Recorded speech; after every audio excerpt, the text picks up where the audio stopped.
The thing with Carey is he's a super visual director, so he's very visually astute. He has an enormous encyclopedic knowledge of various things, including architecture and art, other films and so on. But he doesn't actually, unlike some other directors, give you a very specific, detailed brief. He likes to just let you bring some things to the table. And there's a great sort of history of design and of ideas that,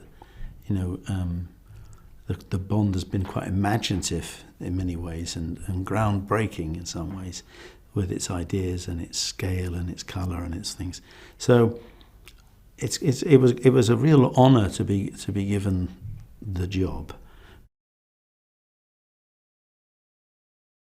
I think he looks and sounds better than ever, and it's something to do with maturity, I suppose. He's grown into that part. It's become his own, and he's made it. I mean, this is a chapter we're coming to the end of, but this particular chapter, I look back at the first one of those films, and no disrespect to him, but I also look younger, but he looks younger. But now he looks like a sort of super weathered, integral Bond, and this is his chapter. And almost like it is probably a very good time an appropriate and good time to say goodbye.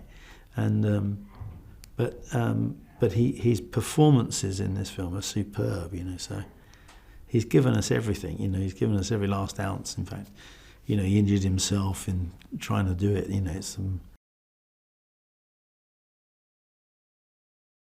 I think when you come to see a Bond movie, you're not coming to watch a drama, you're not going to stand a drama.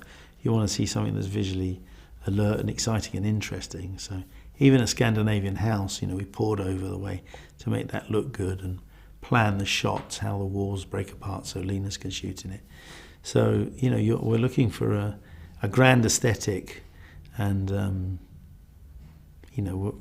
together with all the departments, there's some amazing people involved in making these films. Yeah, so people at the top of their just very inventive and extraordinary. And so I've had an absolutely amazing experience making this. I can't deny it's been tough. The time restraints and things have been tough. But I think the thing we've not let go of that challenging for a grand aesthetic that would be appropriate for a Bond movie.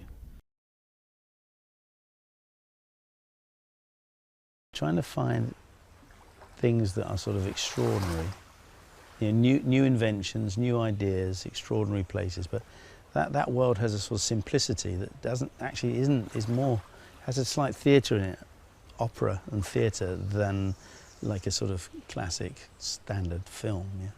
So we're looking for a bit of scale.